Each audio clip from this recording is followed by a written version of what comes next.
Hi, this is Janine Miller, and you are watching Pieces of Victory. Today we have on our show Chanel Maré. She is a survivor of the Circle of Hope Girls Ranch located in Missouri. She is here today to tell her story of how she managed to escape 4 years of torture in this compound. She was on America's Most Wanted, and there was an Amber Alert out for her. She is here today to tell her story of what happened behind closed doors at this residential program. Please welcome to the show, Chanel Maré.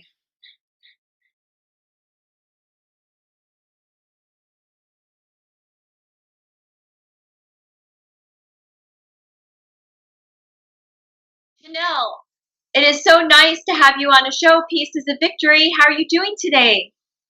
I'm doing really good, thank you. How are you? Fantastic, fantastic. Um, I'd like to start at the very beginning of how it all happened. You are a survivor of the Circle of Hope located in Missouri, and the school is unfortunately still open today. It is a torture camp here in America, and I'd like to start at the very beginning. What was your home life like with your parents? My mum and dad split up when I was 8 years old. So yeah, so we got separated homes. Well, we stayed with my mum, and I didn't get to see my dad or anything. So when I became a teenager, I started acting out. Started pushing boundaries. Um, I got put in foster care when I was 13 years old. Oh wow! How were you treated in the foster care? I'm sorry. Um, oh, I think it was more about my rebelling more than anything, really. The foster parents, they were quite good people, really, to tell you the truth. It was just my rebelling. I did a lot of running away. I ran away from a lot of my problems and stuff. So um, I wasn't there for long. I got Did you feel like yes, abandoned by your parents? Is that what yeah. I felt abandoned. I also I had like a friend connection back then. I got when I got moved to foster care. I got taken out of the area, so I lost like all contact with family and friends, and I went to a new school and everything. So you had no contact uh, with family or friends while you were in foster care? yeah, just they were all so far away, and back then we didn't really have mobile phones. So There wasn't that communication going on. yeah, That has to be tough. it was a very tough time. I just I don't know. It's just as a teenager, it was just a lot of emotions. When you become a teenager, you're hitting puberty, you're hitting you've got to deal with all these emotions. And then my mum and dad split up, and it was very emotional time for me. I was a proper daddy's girl as well. You know what I mean? So Oh. um, I just missed him, and I just lashed out Yeah. in ways that I just running away and using substances. Um, yeah, so just I couldn't deal with it really. You were self-medicating, it sounds like. Yeah, yeah, And maybe if you were able to communicate with your father or your mother, uh, maybe you wouldn't be self-medicating. I don't know yeah. that out there. What happened? How did you end up in this lockdown reform school? So you're living in a foster care family. Yes. So my mum came and visited me, and she said that you can go and live with your dad in America. So she bought me a ticket. I remember she came and picked me up, and we went to Heathrow. Was it Heathrow or Gatwick? I can't remember which airport it was. And we had to stay overnight at a hotel. And then early in the morning, I ended up getting a plane and going straight to Las Vegas to go and live with my dad. And how was it living with your dad? Did you feel like you were able to bond with him at that point? Me and my dad, yeah, we've always been able to bond. There's always been that bond there for us. But because, like I said, it's because I was a teenager. I just did what I normally always did because that's how I dealt with emotions. You know what I mean? Because I didn't know any other way else of doing it, really. So I was running away again and started using substances in Vegas. So Did ever think to get you counseling, some therapy? no, there was no counselling or therapy. I don't know because it like back in when I was younger, there wasn't much like mental health or anything awareness much back then. It's not as much as there is now. So I didn't really get the help that I needed when I was a kid, really. Okay. And so then what happened after last? So I was going to a high school in Vegas, and I ended up getting involved with the wrong crowd, and so I ended up getting involved with the wrong crowd, and then taken. Well, I got woken up at 4 o'clock in the morning, and woken up by a man and a woman, large people at the end of my bed, and I could see my dad was standing behind them with tears down his eyes, and yeah, they restrained me. And they handcuffed me. They also took away my shoelaces out of my shoes, Oh my and God. then they both. I was screaming. I was kicking. I was like, "You're not taking me." I literally I remember grabbing my covers as well and getting in the corner, just trying to wrap my covers around me so they couldn't get hold of me.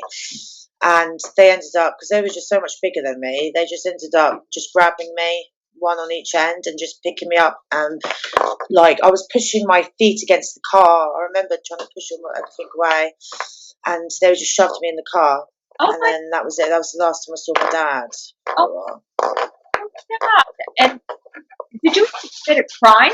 I mean, I know you said, but did you have a misdemeanor? Did you have a criminal? No, No. And yet they took it upon themselves to handcuff you and throw you yeah, into the car with no regard. yeah. And off you went to the airport. Did you try to escape out of the car, or No, they had the car doors were locked on the inside, and then I had one of them sitting inside the back with me, and then one of them was sitting in the front of the driver's seat. that's awful. So you couldn't escape, and then when you get to the airport, then what happens? Uh, Police officers with guns were escorting me. So I was, yeah, they so basically the escalators, and there was a stairs in the middle, and they were walking next to me when I was going up and down the escalator, and they were like escorting me to the airplane. I can see if you're a criminal, but you're not even a criminal, and police are escorting you with these people because transporting children from a home, Yeah, to another state. I Or, was, I was only 13 years old as well, so it's just like I was 13 when this happened. Yeah. that's very Yeah, traumatizing. so I got onto the plane. They sat on either side of me, and they were trying to make talk with me, but I just wasn't talking to them. They were just trying to say to me that I'm going to a better place. I'll be safe there. Just normal things, but I just wasn't replying back to them. I was just more in shock more than anything, really. Um, so they took me on an aeroplane to Missouri. We got a car, and then we drove. And I remember um, driving, and that's when I first saw fireflies. Yeah, 'cause you don't I get fireflies in England. Yeah. So we saw the fireflies, and it was just pitch black darkness. And I remember pulling up to this house and answered the door. He had a cowboy hat and cowboy boots and a gun on his belt buckle thingy at the side. And I thought it was in a movie. To be honest, I didn't think in England you don't get cowboys, so I just thought like this is this. I really honestly thought it was like a movie or a dream or something. I just couldn't get my head around it really. Right. And he's welcomed me into the office, and then he sat me down. Older was in there as well, and they were telling me the rules And of Circle of Hope. that's his wife. Yeah, that's his wife, Mister. He was so he sat me down. So we sat down and he told me the rules. So basically, the shirt color system. It might have changed by now, but when I was in there was orange shirts, which is the new status. So that basically you get a buddy. Chanel, when you first got into this compound, did they go through all of your items? Did you have to strip, take a shower? What happened? Did they give you lice medicated shampoo? What was the drill? What happened? So they took me down the hallway, and basically I had to strip in front of them. So I'd take all my clothes off, turn round so they could see if I had any tattoos, if I was hiding any drugs. Oh my! Yeah, so they had to they did all that, and then that's when they gave me the uniform. They also gave me like shampoos, conditioners, a towel, and later on they gave me church clothes. But yeah, so I had to do all that, and then that's when he gave me my buddy and took me down to the office and gave me who my guide was. And your guide was, how old was your guide? It's a student, right? Yeah, I believe she's the same age as me. So you have to follow another student, not staff, another student behind them, 3 feet behind. And what happens if you get out of line? You get tackled. Tackled, restrained. Yeah, restrained, tackled to the ground, call brother house, and you'll get restrained. Awful, awful. Have you ever witnessed the owner or anybody else throwing a girl down, slamming them to the ground? Yes, that's the start to restrain. You slam them onto the floor, grab the back of the neck, and you slam. And then he'll deal with it on any matter that how he wants to deal with it. It's different for every person. And is he putting pressure points on? Pressure points, yes. That's so when so they grab. Restraining is when you grab from the back of your neck, you get shoved onto your floor, and he's pressing the pressure point on the back of your neck here, and then he gets one girl pressing the pressure points here and up here. So that's one side when you're lying flat on the floor, so your face is facing down, and then another girl on the opposite side, and then there's pressure points on the back of your knees, and that's when they put. So he taught us to clench our fists like this and then push down with all our weights using these bits here on the pressure points. Do that. I'm a massage therapist. If you put pressure to the back of your knee, you can cause some serious damage. So were these girls screaming bloody murder throughout your stay? Yeah, they're screaming, please stop. This hurts. I lost feeling in my fingers for about 3 days because I got restrained for 45 minutes because I didn't want to read the Bible. I had enough of it. You didn't want to read the Bible? Yeah. So there's no free will there. No free will about God in this place. That's awful. So you're punished if you just don't do what they say. It's awful. Yeah. You should be able to have freedom of religion. And even as a Christian, you should be able to have free will. Otherwise, what's the point? It's completely against what God wants, actually. But that's a whole different song and dance. Chanel, 45 minutes is a long time to be restrained. So you're screaming bloody murder for 45 minutes? Yes. I was just asking to get off me. Please, can you get off me? I was screaming. And all because you wouldn't get off. Want to read the Bible. It's because I didn't want to read it. I just had enough of reading it. You know what I mean? I just didn't. I've never read the King James version ever before. Like my family, they say they're Catholics, but we didn't really practice it. It was just because of history of our family. You know what I mean? So I've never really practiced. I went to church a few times, but I never. And I didn't really understand the Bible. I was only 13 years old. You know what I mean? Right. And I didn't really understand the Bible. But they are pulling scripture out and abusing these kids. So now you're having an association of child abuse and the Bible. Yeah. So you probably just had enough of it at that point. Yeah. I bet that was the case. But, I don't want to put words in your mouth. Okay, so you get there. You know about the restraining. They're telling you the rules. What are the rules? So basically, the higher the shirt colour, it's like military. It's from the Marines. So he was very military minded. So the higher the shirt colour, the more privileges you get. So it goes orange shirt, um, yellow shirt, pink shirt, green shirt, um, purple shirt, and red shirt. But the lowest colour is a black shirt. And he said they were only on this earth to work, breathe, eat if they were lucky, sleep, and read the Bible. Eat if they were lucky. So he was starving girls in this camp. If for punishment, like if people like weren't, if they just, it depends on the girl, it depends on the circumstance. But yeah, some girls he did like say like if you wouldn't be allowed to eat if you're not doing the rules right. Okay. Was he also starving girls that he deemed overweight?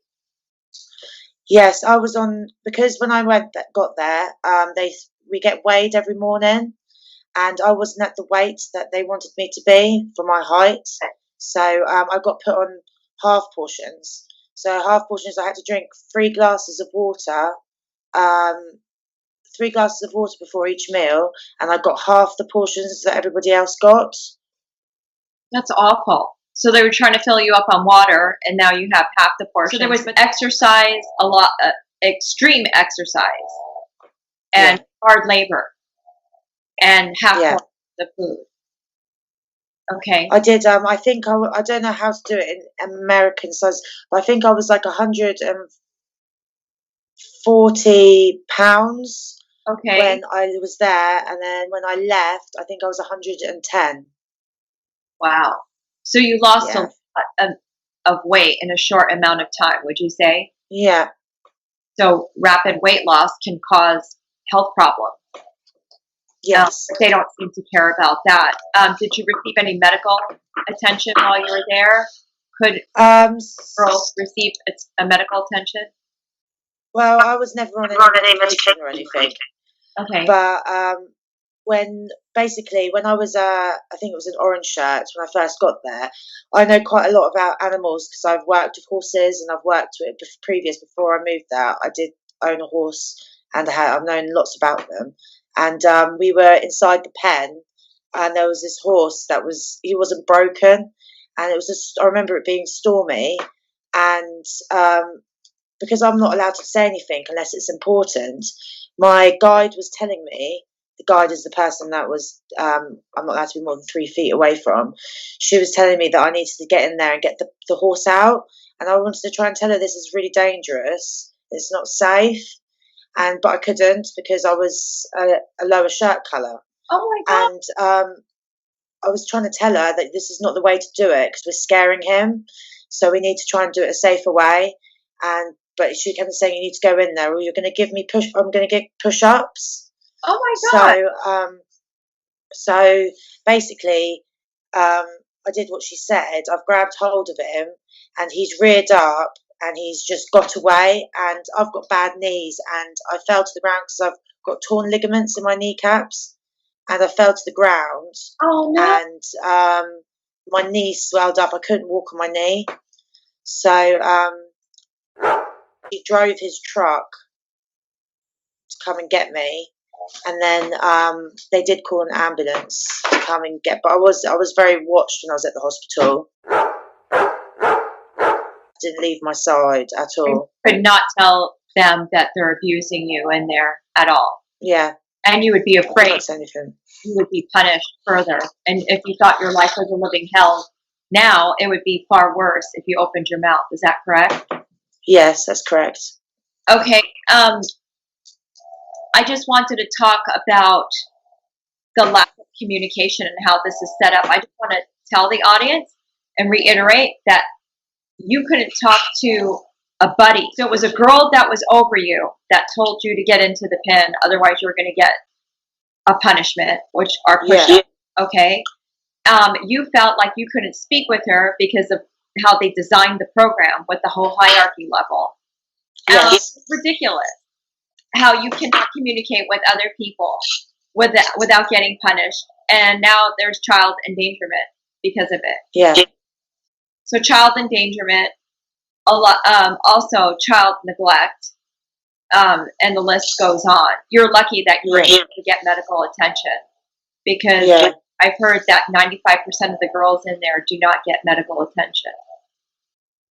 Yeah, no, I do. I think it's the fact that I couldn't actually walk. I could not. My knee had swelled up really big. I could not walk at all. So Oh, I God. think that's the only reason why. Because I don't know if it was broke. I didn't know at the time if it was broken or what. It was just I could not put any weight onto it at all. Oh my God. And so what did they say? They told you that you couldn't walk on it for a certain amount of time to heal? But then, yeah, it was. I think they said about 5 days. I think it was about 5 days. I think I can't remember. But I was only for like 24 hours. I was there. Then they told me that I had to get up and start working again. Oh my God. After 24 hours? Did they not listen? Yeah, Did they not hear what the doctor suggested? Were they not they were in the same room as you were? yeah. They just thought that because I was sitting upstairs. They had a sofa upstairs, and I was sitting up there. But after 24 hours, they're like, "Okay, it looks like you're better, so you can um, start working again." Oh my God, that's awful. And so now you're in pain, right? While you're Yeah, I do. So I suffer with my legs quite badly, my knees. It's always been that way since it got a bit. It got worse when I was at Circle Folk because I did hurt my knee a few times. But after that first time, because they knew it wasn't as bad as they thought it was when it first happened, they didn't really take any notice after that. oh no. So they thought you were Yeah, it after that if you complained or you just never. yeah. They just thought I was just complaining. They just thought I was probably trying to get out of work. I don't know. So perhaps maybe if you rested and let it heal for those 5 days, you wouldn't have this chronic pain that you suffer with right. Yeah. That's awful. Can you tell me about the room of isolation? Was there a room of isolation during the time that you were there? No, there was no room isolation, and the only punishments was like exercise as punishment, push-ups, restraints, forcing girls to eat loads of food until they threw up. Were Um, forced to eat their own vomit? yeah, and then also to eat their own vomit. Yeah, because they puked inside the bowl. So Oh, he said you got to eat everything inside the bowl. that's awful. Awful. I mean, this. Do we even do this in our prison system? It's just despicable. Could you call 911 at any given time in this place? No. We weren't allowed near no phone. Could a parent come at any given time at the drop of a hat at this place? No, No. So needed permission from. you were held captive, pretty much, in this Yes. place. Um, okay, so can you tell me about the wall? Oh yes, the wall. So that's a punishment. One of the punishments that Brother House gives. Some girls can be put onto the wall for about a month. Other girls could get put on the wall for like 5, 6 months. That means you've got to stand there, facing the wall with your hands behind your back. If you're not reading the Bible, you're not allowed to do nothing. You're not even allowed to itch, or you're not allowed to move unless you raise your hands. You've got to eat on the wall. You read your Bible on the wall. I think you were even last in showers at one point. Like when I was there, you weren't you like last for everything. You were last on the totem pole to take a shower, um, Yeah. considered an untouchable, meaning did other girls snoot their nose at you because you were on the Yes. you were treated Yes. differently? Anybody that brother had is picking on that week, or whoever he's picking on that day, a lot of the higher shirts would be picking, like the higher shirts would be picking on that person So they're because at the end, yeah, they were a target because it was in that place. It's more like you've got to look out for yourself. You don't know who you can trust. You don't know what to do. You don't know. It's all about pleasing, so you can get out of there. That's what we wanted to aim for, was to get out of there. We wanted to have our visits. We wanted to have our phone calls. So that's what we had to do. So whoever was picking on that week, we had to punish those girls as well. We had to pick on them. oh no. Um, Every little thing they did. back to the wall. Would you say that they weren't getting an education while they were on the wall? So Well, they couldn't do schoolwork on the they wall. couldn't do schoolwork. Okay, so I understand No. the lack of schoolwork anyway, Yeah. normal on a normal basis. But now school is out of the question altogether. Is that correct? Yes. But they're allowed to continue to be slaves while they're on the wall.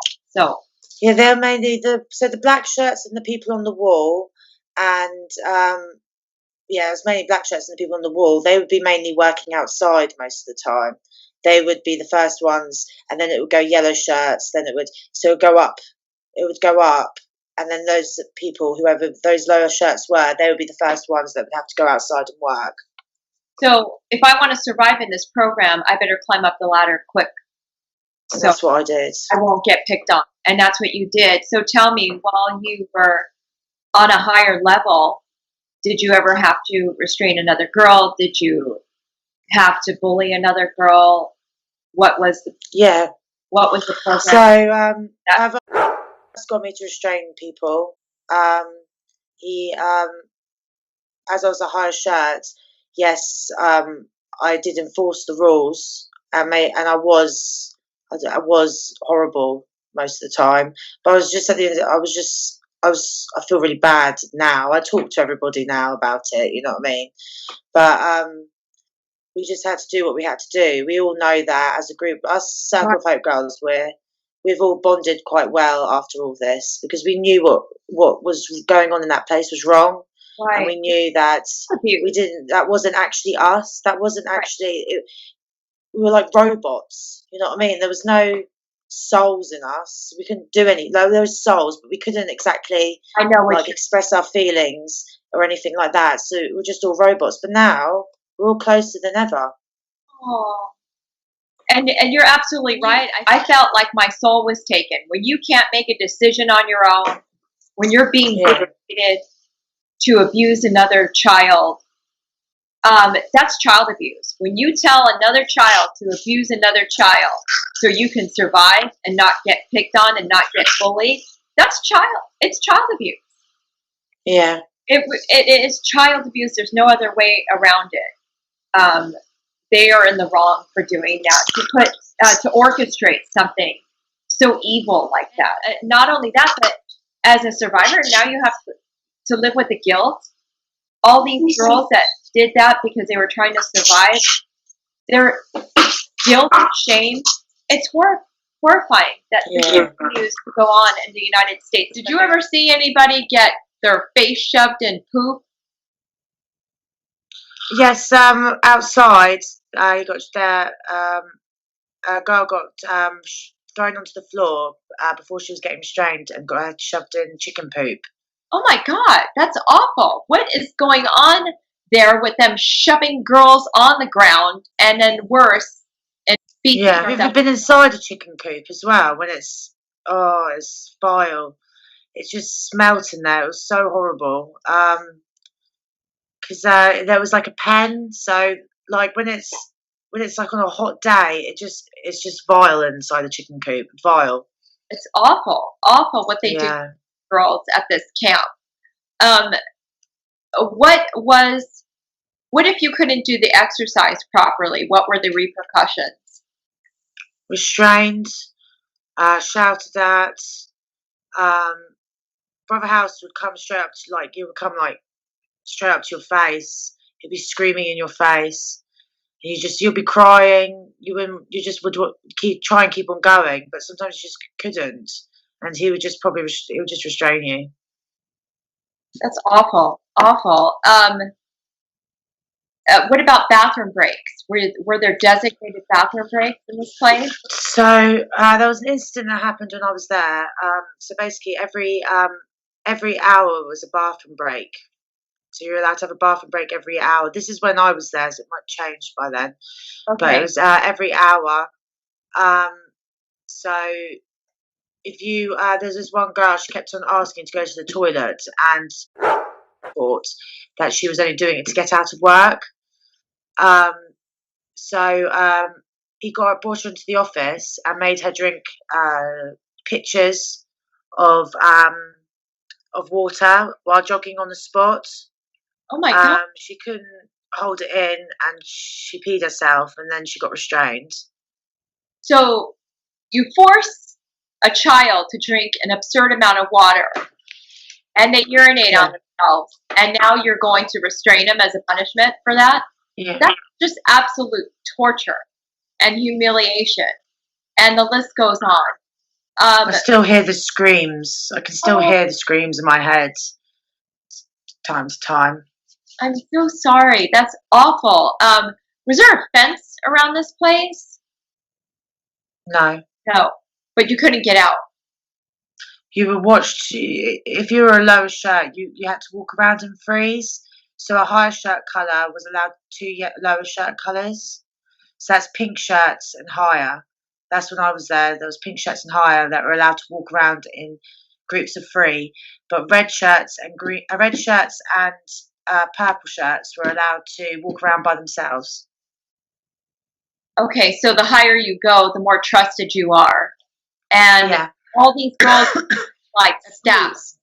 They were orchestrating abuse from the girls in the school to abuse other girls and to be the lookout. So they were like policing all these girls in the camp. Is that correct?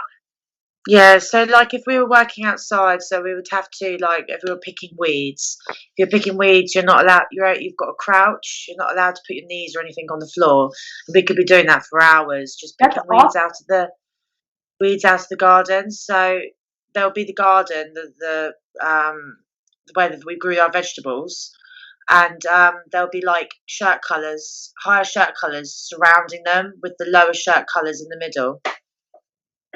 Did you ever get paid for doing the weeds, the laundry, any of the hard labor that they had you do outside, working on a church, No. construction? No. So slavery. We can't even call this a sweatshop because at least in a sweatshop you get paid. At least prisoners make about what, $10 to $35 a month. I really don't know what the going rate is in prison, but the point is they make money, some money. And you were just flat out slaves. Because who the hell would want to volunteer for this ministry? That was like the main. That was like working outside, so we'd have to pick up rocks that were a certain size for no reason, putting them inside the wheelbarrow. There was like we had to build fences, like for the cows. We had to build those. It was just like picking up metal because the person that owned it before had like this huge metal like pile of stuff, and we had to pick up the rest of the metal around because there was a big land. There was like woods and everything, so we used to have to go all through there picking up stuff and taking it back. Did you have any work gloves while you were doing this? Yes, we had work gloves. Work gloves, okay. We had to come in for like breakfast, lunch, and dinner. We got 10 minutes to eat our food. If you didn't eat your food in 10 minutes, you would get it cold the next day. Oh my God. Next meal, sorry, not next day, next meal. No, you could. So we get 10 minutes to do that. We'd have to say Bible verses. We had to learn Bible verses. I still remember Bible verses now. Before breakfast, lunch, and dinner as well. Let's go back to the meals. So let's say I didn't eat my meal in the time frame that they had for me, which was 10 minutes. Yeah. It goes to the next day. What if I didn't eat that? Because it was... You just keep on going until you finished it. You keep on going. So it just keeps rolling over. If it goes a bit funny, he'll just give you like oatmeal that's plain with nothing in it. Okay. How long of a wait do I have for oatmeal? 4 more meals? Or you're not? It depends on the food. So it depends on brother what he wanted to do. It's right. Different for every girl. It's different. He got to pick and choose what punishments and everything that went on with the girls. It's awful. Just awful. Did he pray before meals? Yes. He did? Before every meal? Yeah. So you're hearing prayer, you're hearing screams, you're hearing Bible verses, you're hearing God, Jesus, and you're hearing torture. What kind of associations do you have right now with that? Is it triggered to it triggers. Yeah, it's a trigger. Oh, it is. That's awful. I was watching. I was trying to watch that video of George Floyd the other day Right. when he was getting restrained. I couldn't even watch it. I had to switch it off because of the screams, because it was reminding me of Circle of Hope. So I couldn't watch it, so I had to switch it off. I want America to really listen to what you just said right now, to really pay attention, because this school is open today and no one is doing anything about it and turning a blind eye. So they're restraining girls, and there's child endangerment. Um, there's allegations of rape, and the list goes on, starvation, and yet nothing is happening. Absolutely I get nothing. very passionate as well about it. I'm not going to stop until this place is shut down, and the other places that are all open over America. No teenager should be able to be put through what us as teenagers have been put through. It's not fair. It destroys us, and it's given us mental health in the long run. You know what I mean? PTSD, anxiety, depression. I You can agree. name it all over. It's just, and it's sickening that these places are open and it's being allowed. With Amanda Householder really exposing this, and she has 100,000 plus followers, they are asking questions. Is this place open? How could this happen? How can people get away with this? They're, they don't realize it's just one of many, and this is $1 billion industry. Chanel, were you made to wear the same clothes every day, with the exception of Sunday when the parents were coming for a visit? Were you working hard labor and then having to rotate those without doing laundry? What was going on with that? You got two sets of work clothes for the week. So you only got two sets for 7 days. Well, the Sunday you wouldn't really count because we'd be at church, so we'd be wearing our church outfit. So you would have to wear two sets for 6 days. And yeah, we'd be caked in. It would be dirty. Didn't get washed. They were just scruffy clothes. They would I wouldn't even, you know what I mean. I don't think even homeless people are that that are better dressed than us. You know what I mean? At that point, really. And wear those clothes to school too? Yeah, What? they were just our everyday clothes. So here you are in school, and the girls are rotating these dirty clothes from hell. And they're also laundry helpers too, and they're doing laundry every day. So what are Yeah, they? The sheets, the towels? yeah. They had like What? like To dry? a system. So on like Mondays you would wash this like the sheets. On Tuesday you would do like rags. Wednesday you would do, I don't know, I can't remember the exact order, but it was just like then Wednesday you'll be doing some the clothes, then you'll be doing underwears and bras. It would just depend on every day. It'll be just something different that you'll be washing. 5 minute showers that we got. 5 minute showers. Did you ever witness anybody getting a cold shower as a punishment?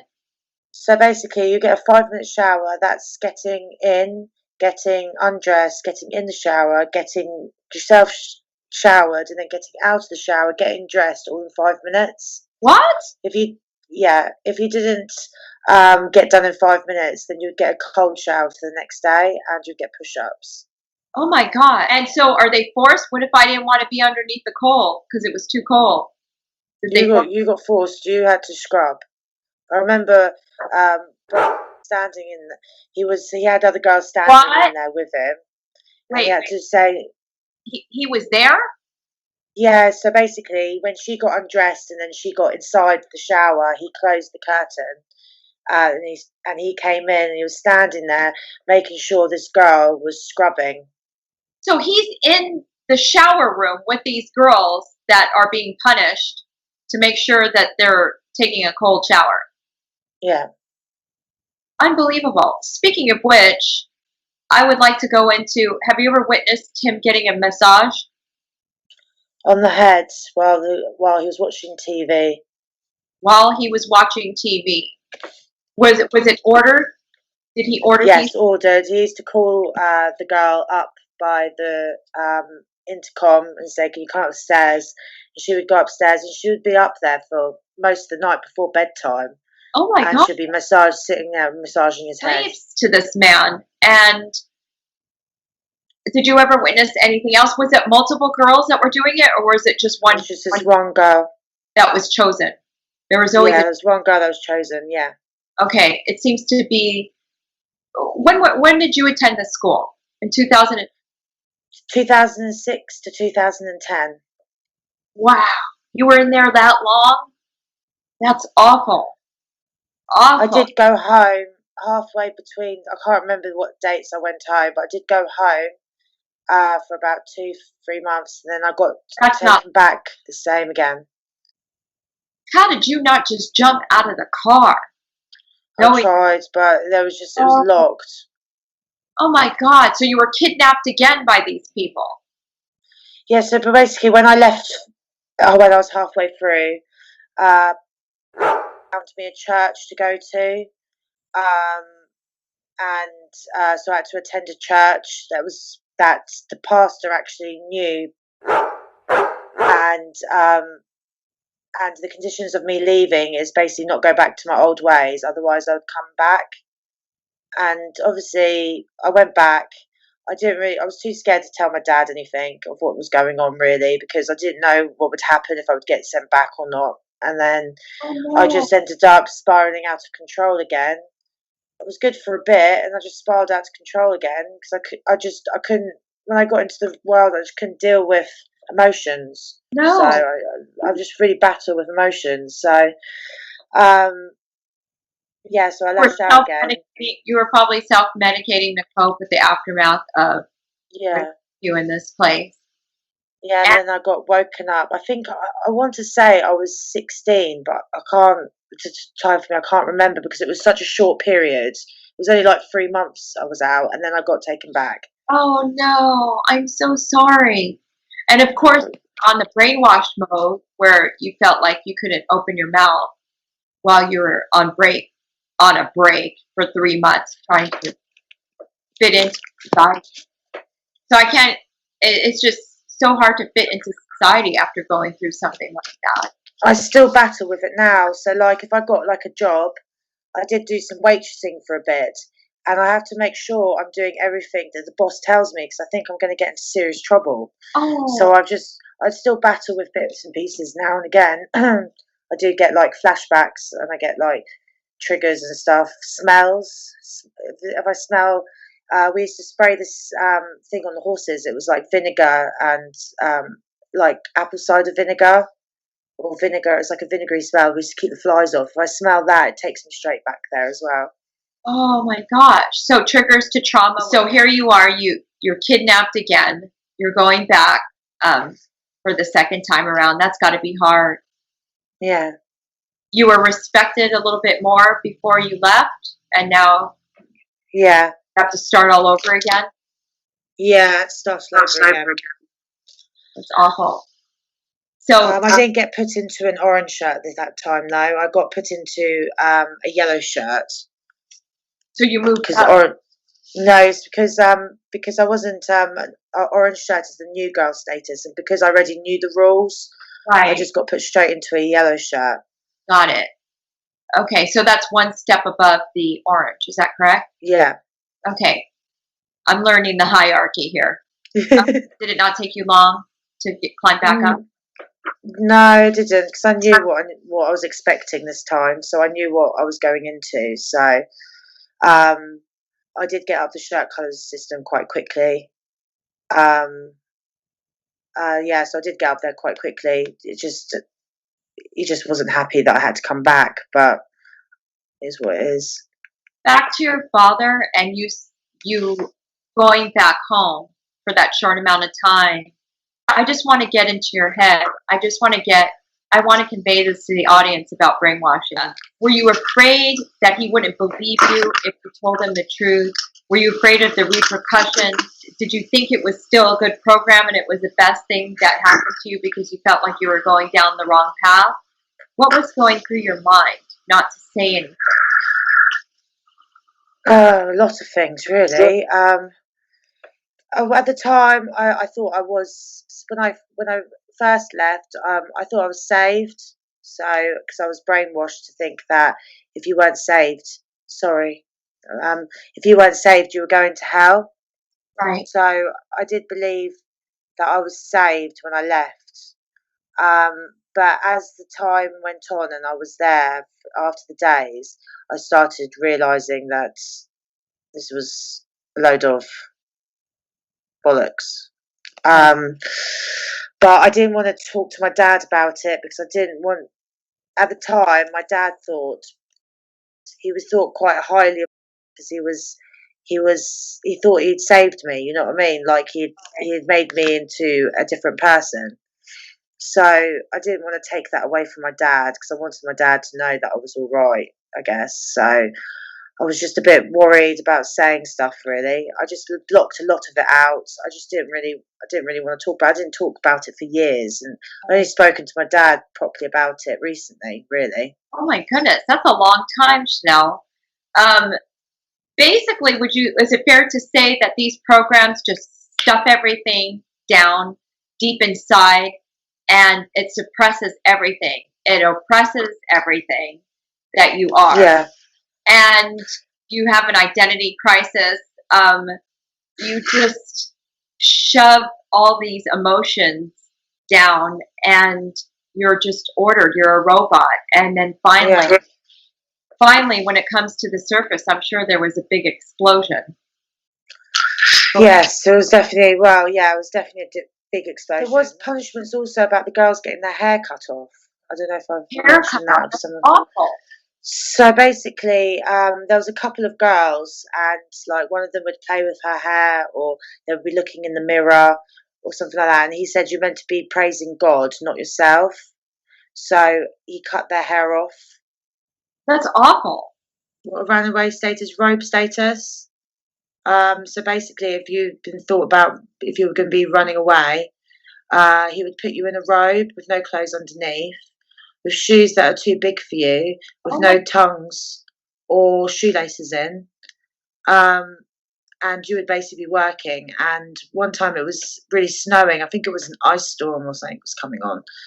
And one of the girls that was there, she was working outside, and she ended up getting frostbite in her foot. Her whole foot went black. And I don't know if she got any medical attention for it.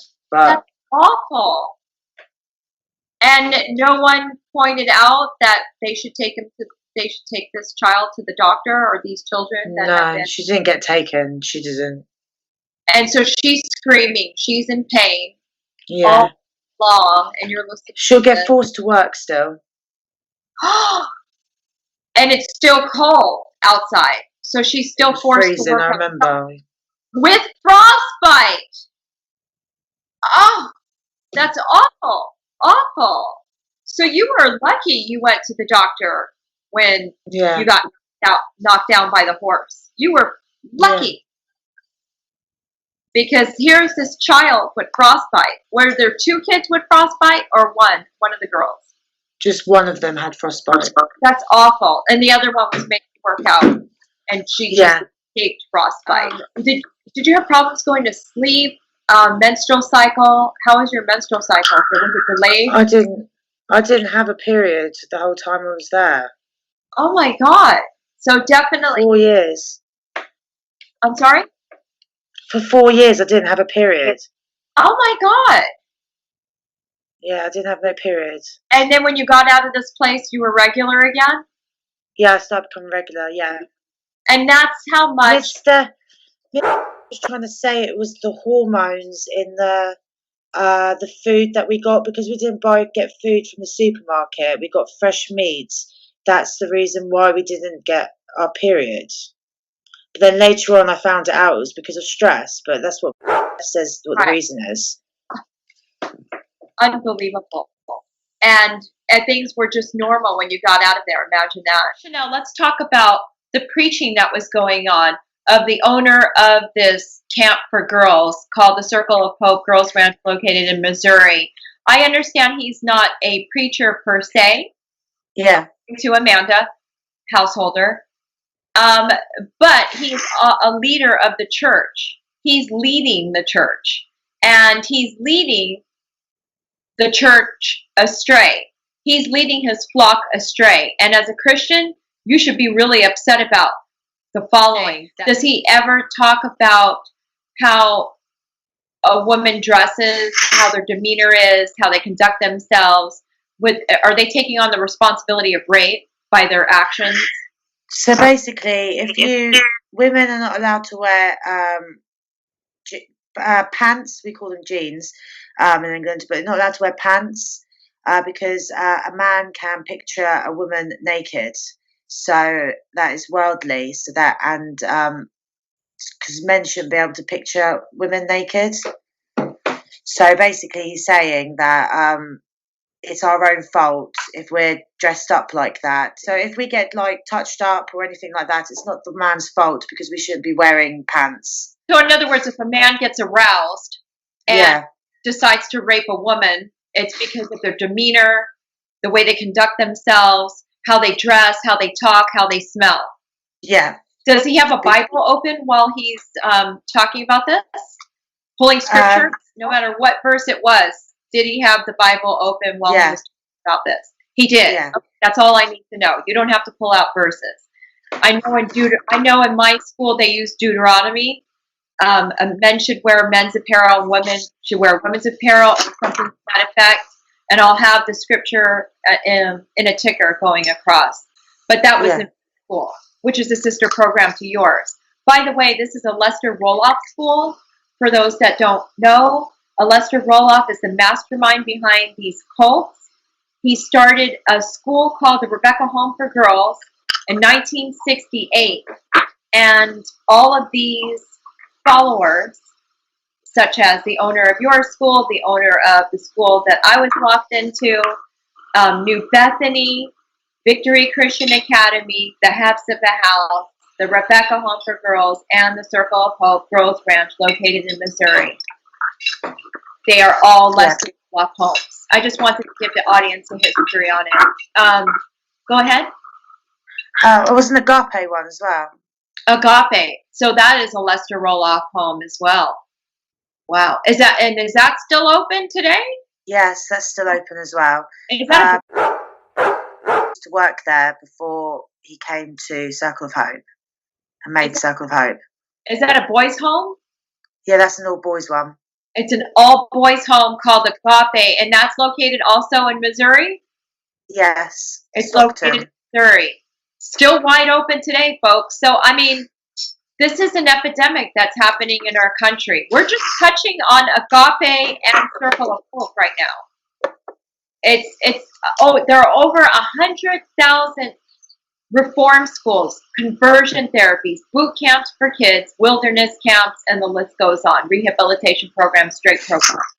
They're abusing our children, and no one is doing anything about it. Apparently, it says on their tax records, apparently they spend 10 grand a year on school uniform, on the uniform that we're meant to be wearing there, but we never got any new uniform. It was all hand-me-downs. So that's what it says on their tax records, that they spend 10 grand. Wow. So they're profiting an awful lot in this. I understand that Amanda said they're profiting $400,000 a year, and they have $800,000 in assets. $800,000 in assets. $400,000 profit. It's a non-profit organization. They're tax exempt, and they're abusing children. Still open today. Have you ever tried to run away from this place, Chanel? Yes, I ran away in 2010. How did you end up running? How did you get out of this place? That's crazy. I don't know how you did it. So basically, because I got up the shirt colour system, I was able to walk around by myself. The day that I ran, at the time, there was 2 houses. So there was Circle of Hope, and then down the road, they were renting another place. So they had half the girls in one of the properties and half the girls in the other property. And so that were living at the other property, and I was, as the hired shirt and another staff member, we were staying at the other one, and I was in charge of all the animals, and I was also in charge of food as well at one point, cooking as well, and I don't think, I can't remember exactly what I got told off for. I remember getting called over there, and I remember my feeling, and I was like, actually, this was an accident. Like, I didn't actually mean to do what I did, and he was telling me that I was going to be a black shirt by the end of the week. When he says that, you are going to be a black shirt by the end of the week, because that's when you do one thing wrong, he just picks and picks and picks and picks on you until you just break down, really. Oh, no. So I was like, everyone with the kids, the girls were getting ready for church, and I went to go in because I was in charge of the outdoors. I went to go and take the wheelbarrow across the road to put the wheelbarrow back, and I remember standing there and I was looking at the woods, and I was like, should I run or should I not? Should I run? Should I not? It wasn't even planned. I just literally ran into those woods. And I was just like, oh, I'm just going to do it. So I ran into the woods, and I hid in a ditch. I could see the road and everything still, and I saw driving past with his son in the car as well, driving past me. Oh my God. I was like, but I didn't want to move because I wanted to make sure they were gone by the time, because I knew if I just started running, they would have just caught up with me. It was so smart of you, Chanel, to hide in a ditch as opposed to running out in the middle of the street and then they would catch you. So then what happened? Scared, you're hiding. So it started getting dark, so I just started running. I just remember running for ages and coming to like a road, and I just started putting my finger up.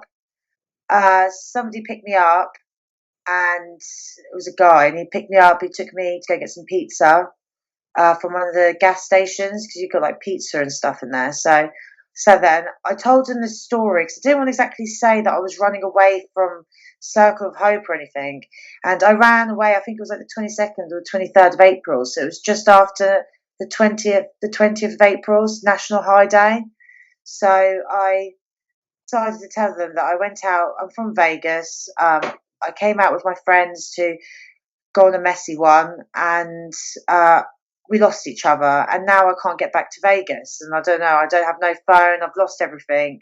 I just need to get back to Vegas. That was so smart, but at the same token, so dangerous because you're hitchhiking. Anything to you. They took me to his wife's house where he met his kids and everything, and then he said goodbye to them.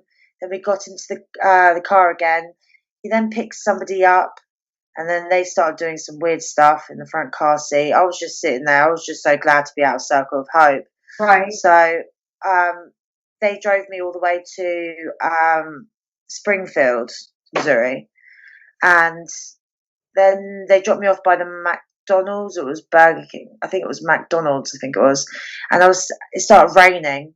I just remember crying. I was just like, oh my, what am I doing? I was like, I was mixed emotions again. I was scared, but I was happy. I was just like crying my eyes out. And some guy drove past me, and he was like, "You're right." And I told him the same story again. And he was like, okay. And so he took me back to his house. He bought me some cigarettes, and he bought me some food. He took me back to his house. He said, you can stay here for the night, and then I'll take you to the truck stop in the morning. Wow. So I stayed at his. He was really nice. And in his house, that's just scary. But at this point, I would have done anything. I think anything was better than going back to that place. So desperate not to go back to the hellhole. Go on. I'm sorry. So I stayed there, and he stayed on the sofa, and he let me have his bed. And the next morning, he took me to breakfast. He gave me a bracelet and everything as well. It was really sweet. And then dropped me off at the truck stop. And then I was going around all these big, huge, I think they're called Peterbilts, aren't they? Semi-trucks. Yeah, is that what they're called? Semi-trucks. So I was asking all of them, and also I stood out because I was still wearing my long skirt and my my coloured shirt and everything. And I was asking all the truck drivers, is anyone driving towards Vegas? I'm stuck. I need a lift. I remember seeing one person there, and I looked at them, and I was just like, I recognised them, but I didn't think anything of it. And finally, I found a truck guy that said like, "Oh yeah, you can come with me." I jumped in there. Then next minute, the guy that I noticed earlier came running up to the truck saying, her name's Chanel. She's a runaway." Oh I was no! like, I ain't going back. It's not happening. I'm not doing that. I jumped out of that and I ran down the motorway. Like I remember there was this motorway and I just Oh ran. God! And then I jumped over a few fences and then went into a field and then again I just hid in a ditch. And I think it was about for like a few hours. I just hid there. So I was just too scared. I didn't want to be caught by the police. Right. Oh my God, that's Um, awful. yeah, so So what next? You're in this ditch. It's hours go by. then I get out and I go back onto the motorway and then I put my thumb out again. It was a few people, and then these two blokes picked me up. One of them was called, I can't remember the other guy's name. Sorry, I shouldn't say names, but I still remember they were really nice. Like they really made me feel like welcome and everything. They also loved my accent, so yeah. So they took me to Joplin, Missouri, I believe it was, and they took me there to meet their friends. So there was two other people that were there. Then they ended up taking me to Walmart, getting me new clothes. They bought me a bag. They got me food and munch. They got me cigarettes. Um, yeah, so they made me feel. And then we had a barbecue just before I left and everything. Because they drove me up a bit further, but I just stayed there for a bit. I stayed the night, I believe, as well. Um, yeah, they were like really nice. I don't know. I feel like someone was watching over me this Yeah, whole somebody was whole time. for you big time because what are the odds? One after the other to get to Vegas. Anything can Yeah, happen, and it only takes one. And yeah. how could you have this much luck of not being raped, not being assaulted, killed?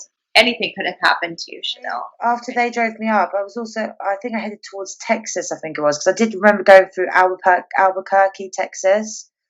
But at the same time, when I was doing that, there was also a murderer. He was murdering hitchhikers at the same Oh, time. good.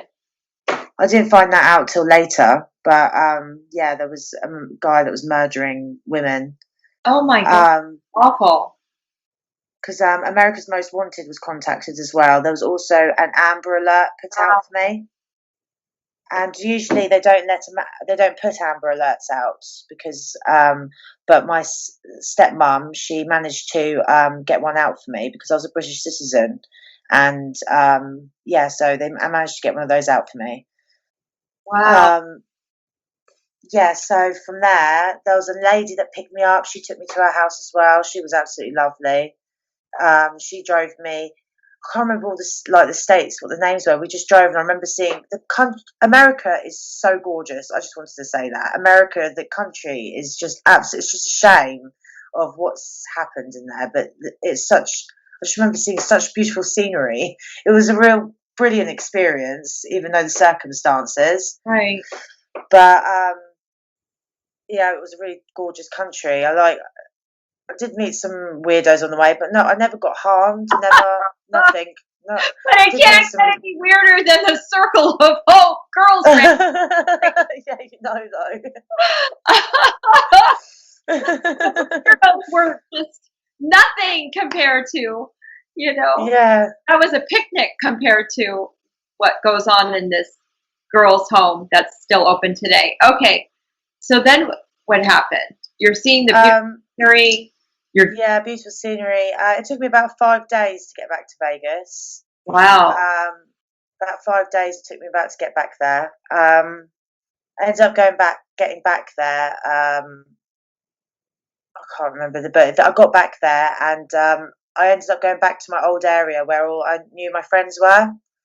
I slept on the street for a bit, and then some guy saw me sleeping on the streets, and he said that I could come back to his because they saw, like he said, you're a young woman, you shouldn't be sleeping on the street and stuff. So he took me back to his house with his wife.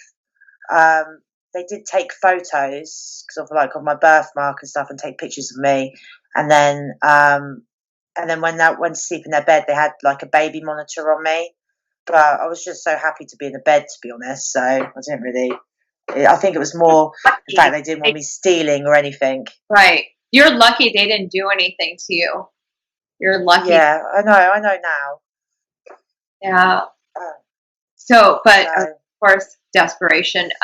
walking around the area, and I saw my dad's car come past because he's got like a distinctive car, and yeah, he's pulled up. He's asked if I'm all right. He's had tears down his eyes. You could see he was proper stressed and worried about me. And uh, he said that I said I wasn't going back. I said I'm not going back there, Dad. It's not happening. I can't. And he's like, "That's all right. We just got to take you to the police station to get the Amber Alert off and like say that you're safe." And it was only not long till I turned to 18 anyway. So he was like, "It's fine." He's like, "Your mum's flown over from England looking for you. Um, so you need to go and see her, and then we'll have a catch up afterwards." So my mum was staying in the hotel. I found out that when my mum flew over, because my mum didn't know I came into Circle of Hope. When I first came to Circle of Hope, my mum didn't know about it because obviously she was in England. She did come and visit me once, and she did not like the place at all. She went to the sheriff. She told the sheriff. The sheriff wasn't taking no notice of it. Brother House also wanted a restraining order on her because she knew how the abuse was, and he said to me that I'm going to have to get a restraining order if she doesn't stop. So he's not stupid. He wants his paycheck, and he doesn't want this place shut down. So yes, he was definitely. thorn in his side. Yes, my mum just knew there was something iffy about it, but she flew over from England when I ran away. She went back to Circle of Hope, and she was arguing with her, saying where has she gone and everything, and was also refusing to give my mum my passport. What? Yeah, she was refusing to give my mum my passport as well. That's awful. What's the point in that? What's the point in that? Just to make her life a living hell?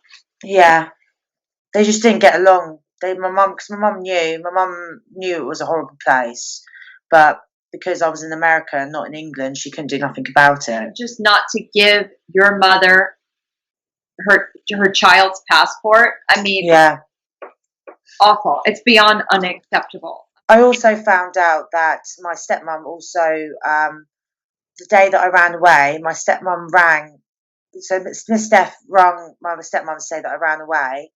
My stepmom got the Amber Alert out, and then she rang back later to find out that brother was not looking for long, and he just went back to bed. And she was like, my daughter was in your care, and she has run away, and you've only looked for a few hours or a couple of hours, and then you've just gone to bed. A 17-year-old British girl is running away in this country where she didn't know nothing about, and it's like you don't care. And that was the last time my stepmom actually spoke to me. Did you ever make a police report about what happened? So, no, I've never made. After I left, so when I saw my mum for a bit, and then she went back home. We had a bit of an argument, but she went back home. I stayed with my dad for a bit, not actually at his house. I had like a room in somebody else's house, and I was working with him for a bit as well. Okay. But like I said, I've blocked everything out. I just started going out of control again. I just started using. Oh, no. I couldn't cope with everything. My dad. So I ran away in April, and then I left America in August the 27th, 2010. My dad bought me a ticket back to England because, like, I went to go and see if I could get my GED. But I Okay. couldn't get my GED because I didn't have no qualifications, nothing from Circle of Hope. Oh So no, I had, there's no transcripts. I want to make this yeah, to the audience. no transcripts. Yeah, that No I didn't know what the right word was for it. transcripts. So it was a big fat 0 Yeah, years approximately that you were there. There are no transcripts at all whatsoever. So it was almost as if there was no record of schooling. There's no record of no. none. I've got no record of schooling from there was no like I don't know, high school, nothing. Wow. Wow. That's awful. Awful. So So go ahead.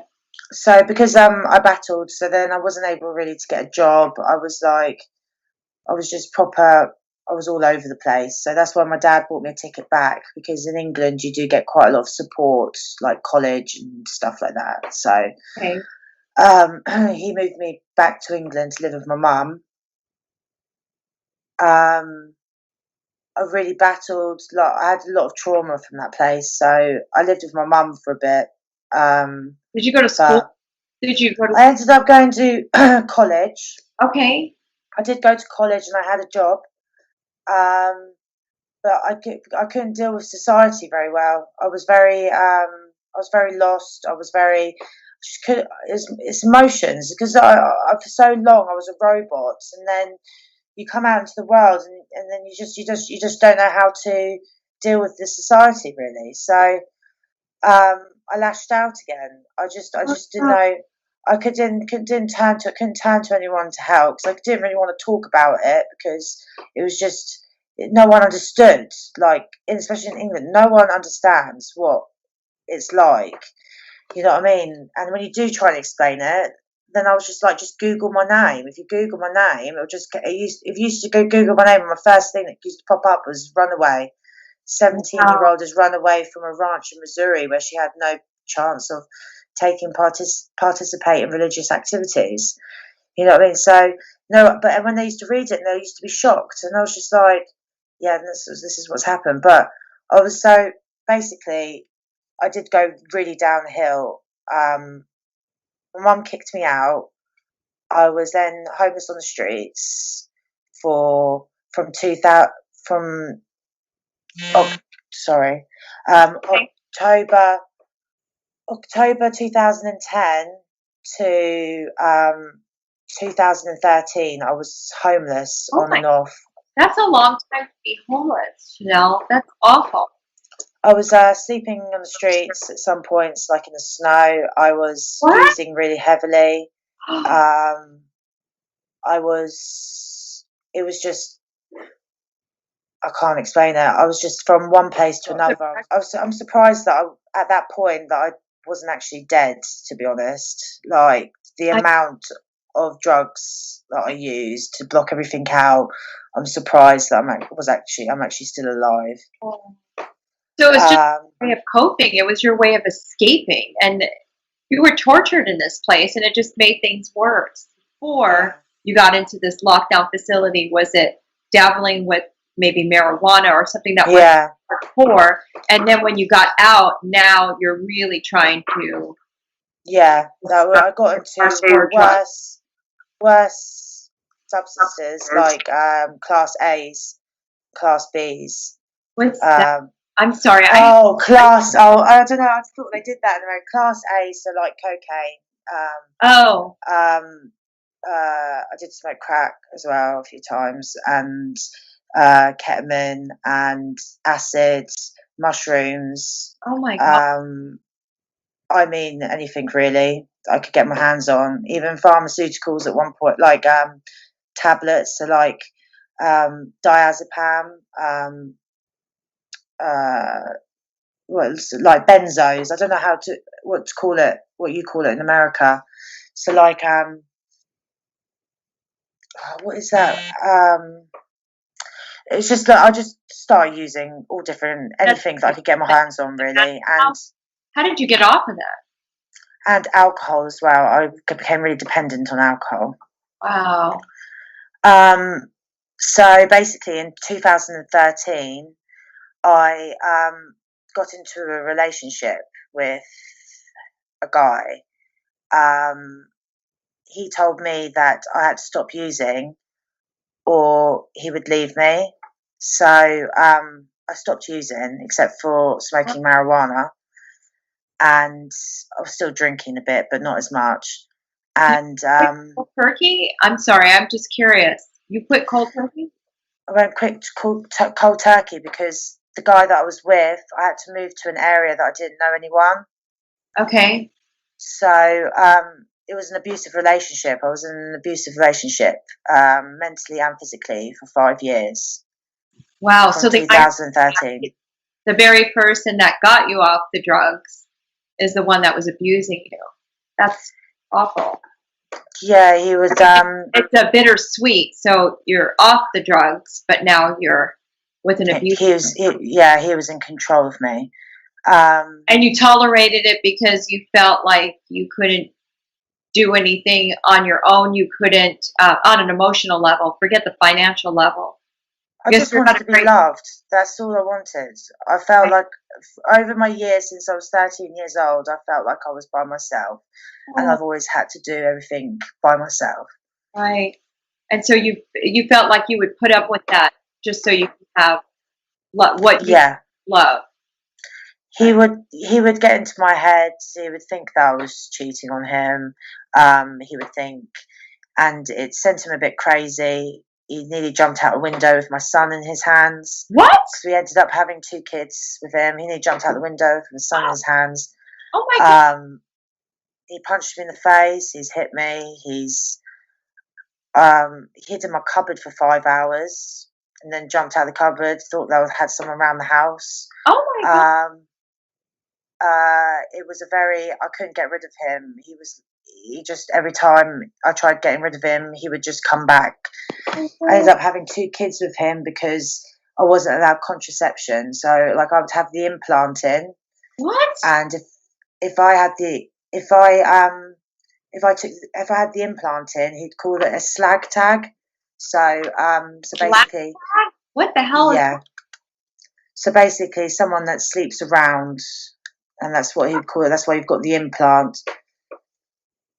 so because you have birth control, you're a slut? That's just Yeah. crazy. That's crazy. He was a very controlling person at the end of the Sounds day. He just liked to be, he was a narcissist. highly abusive relationship. And so, how did you finally end it or escape? It sounds like you had to escape from him. So basically, I fled from our house that we were living in, and me and the kids were homeless for about 6 months. So we were staying in hotels and people's houses. And then I got rehoused. He was finding out my life, but then his mum passed away, and then he found out where I lived. 'Cause Oh no! he then came into my house, and he wouldn't leave. That night, I ended up getting sexually assaulted by him, and I had to call the police. Oh my God! And yeah, so we called the police, and now there's a restraining order. He's not allowed anywhere near me for a year. Oh my God! That's awful. And then for your kids to be there while you're getting sexually assaulted, I'm sure they were there in the house. Yeah, they were in bed. Oh, that's so sad. I'm so sorry. That's awful. So he got arrested for this? He got arrested, but because it's my word against his, he hasn't been charged. What? That is awful. Awful. Don't even get me started about that. Yeah. Don't. He's got 200 and something entries in the police system, and he's been arrested for a rape twice before, but he's never actually, he's only been to prison twice. But because of how the corrupt system is, it doesn't work, does it? So I'm not allowed anywhere near me, but I'm so much happier. I became a security guard because like I just want to help people, so I do security work now. Kids going to regularly at school, like, and everything's just falling into place now. Oh, that's good. And that probably empowers you too. Yes, I believe like everything that's happened in my past, it's made me a stronger person who I am. I know how cruel the world can be, so I'm a bit more weary and stuff like that, what kind of way. But at the end of the day, my word can help people, and I can help people that have been through similar situations like me. And I'm always there to support people. I'm always there. All my friends always call me if they've got problems and stuff, and they just need someone to talk to. They're always on the phone to me. So, I'm like an agony aunt. It's made you a compassionate person. You're an activist. Chanel, you are doing amazing things to make a difference in society. For example, you have got in touch with media, Bell Magazine and Crime Magazine in England. Also, there's going to be a documentary and perhaps a movie. Do you want to talk about? So basically, at the moment, we have got media coming out. We've got a couple of magazines. I'm also going to be going on a couple of TV programs. Um, but at the moment, we've got to wait until something happens with arrested before that can come out into the media. That's what we've just recently found out the other day. I forgot to let you know. But they've written a report. They read it out to me. It's a really good article they've written. So we're just waiting for the right time to put it out into the magazine. But we've also I'm going to be getting a book out about awareness. I'm also starting a charity in England to raise money for troubled teens and where they can go from after that. Help with because I know in America you've got to pay for therapy and stuff like that. So to help girls get therapy and several other things. So we're just taking it all step by step really, and just try and get the awareness out there, and so we can get this stopped. Because I'm not going to stop. I'll bring it to my grave if I have to. I'm not going to stop until all these places are shut down. How is it looking right now? There's been numerous reports. The FBI has been in this compound. CPS has been in there numerous times.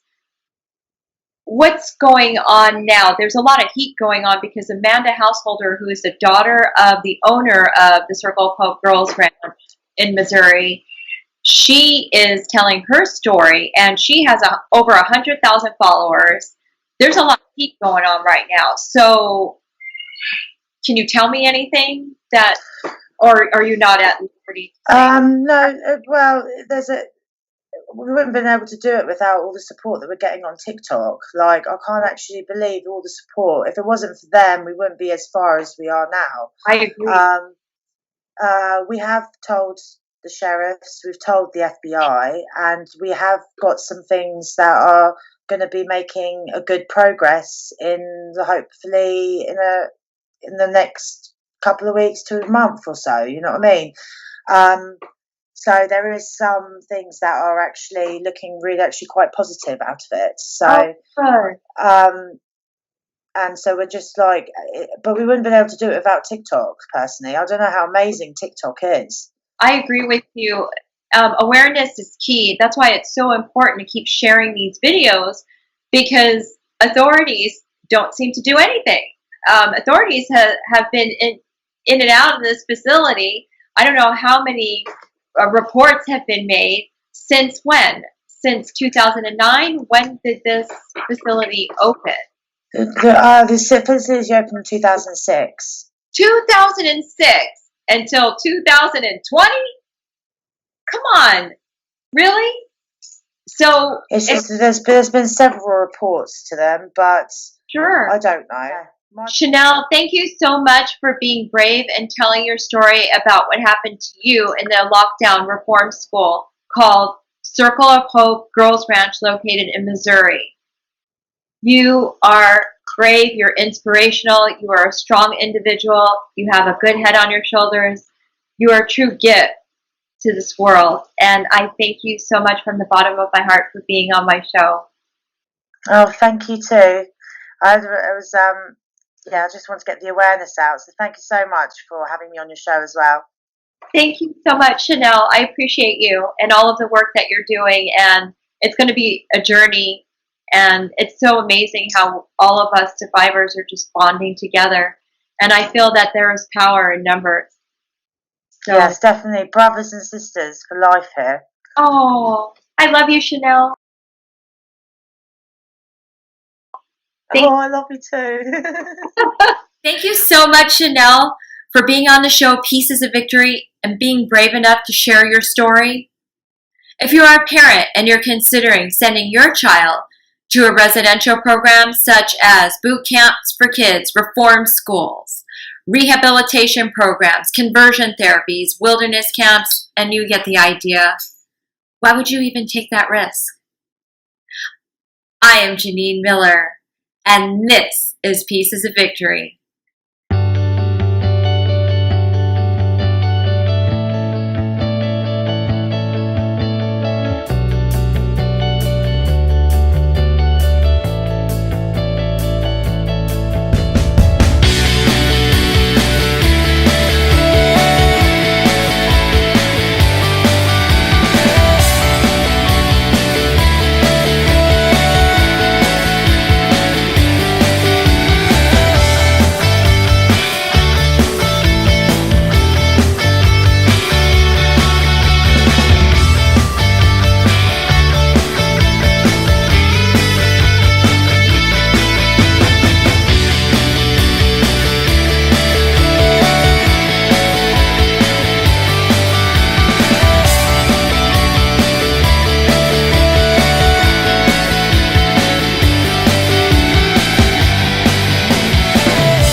This room had no windows.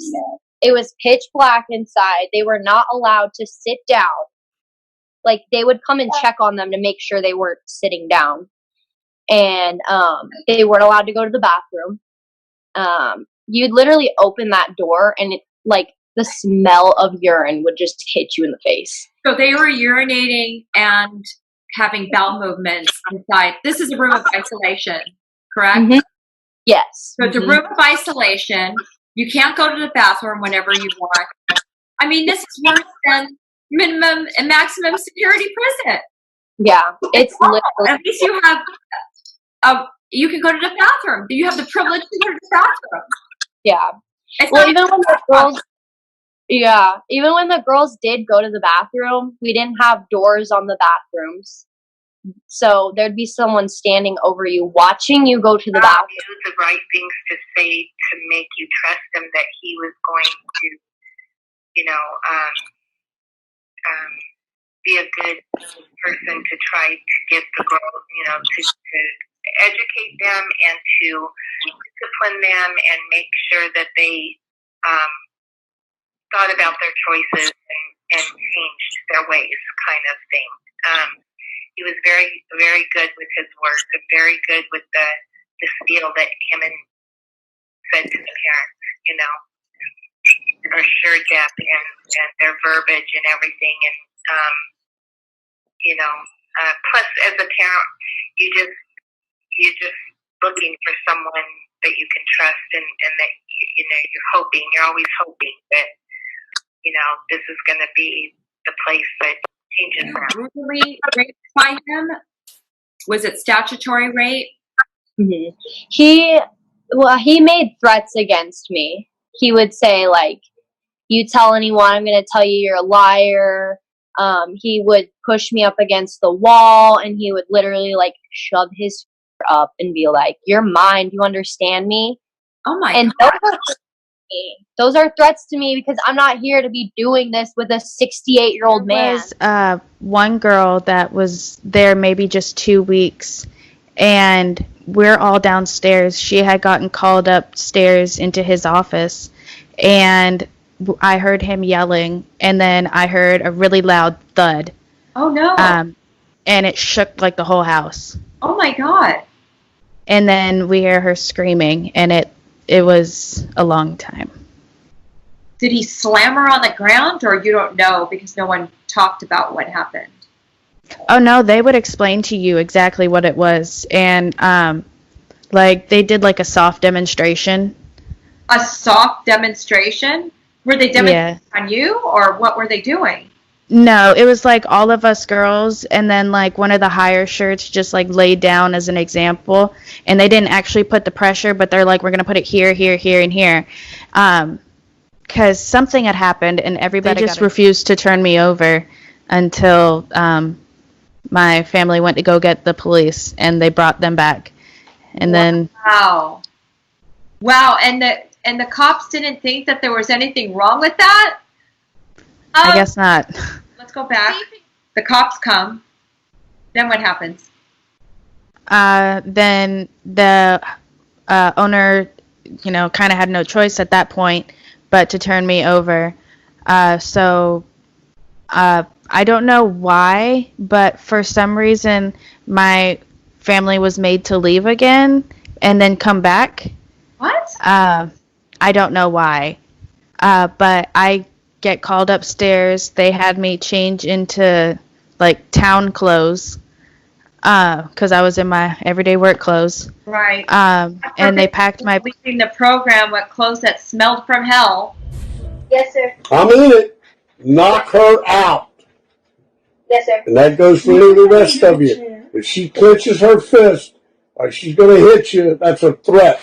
Knock her out. Yes, sir. You got that, Ashlyn? Yes, sir. And It's not about religion. It's not about singling out a certain religion. It's just about stopping child abuse. I am Janine Miller, and this is Pieces of Victory.